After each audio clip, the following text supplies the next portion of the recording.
আজকে নিয়ে এসেছি বেহালা টু শানুর বাজারের একটি ভিডিও। ওমা চাচা যাইতেছে। চাচা কেমন আছেন? আর কিছুই তো বললো না, খুব দুঃখের বিষয়, কিছুই বললো না।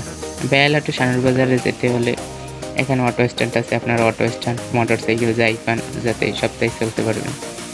শানুর বাজার যাওয়ার জন্য আমাদের বেহালা থেকে এখানে আছে একটা পদ্মা সেতু। পদ্মা সেতু খুব সুন্দর একটা পদ্মা সেতু, তক্তার তৈরি।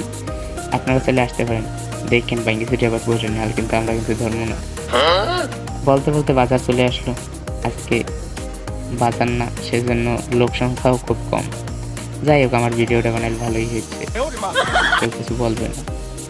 তারপর বলতে বলতে আমার পানুদের দোকানের কাছে আসলাম। পানুদাও একজন সেলিব্রিটি লোক, তাই একটু দেখা করতে আসলাম। পান টান বেছে পানি ভিডিও করে। আপনারা লাইক কমেন্ট করবেন। বেহুদা ব্লগ আইডির নাম।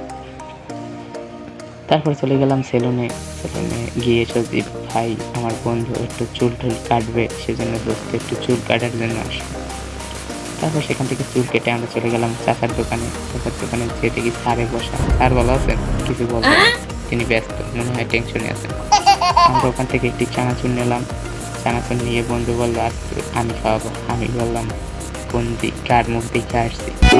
খাইতে গেলাম ঝালমুড়ি দেখে তোরে সুন্দরী। আমরা কিন্তু নজর দেবো না, আমাদের নজর ভালো। আপনারাও কেউ নজর দিয়েন না।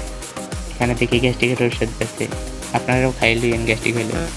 কিছু মনে করেনি, কারণ সে শুনিয়েনি। তারপর চলে গেলাম বড় ভাইয়ের দোকানে। কি করে বড় ভাই? একটা ইলেকট্রনিকের দোকান, তাহলে আপনারা বাল্বটা এখানে যা প্রয়োজন সেটাই নিতে পারবেন।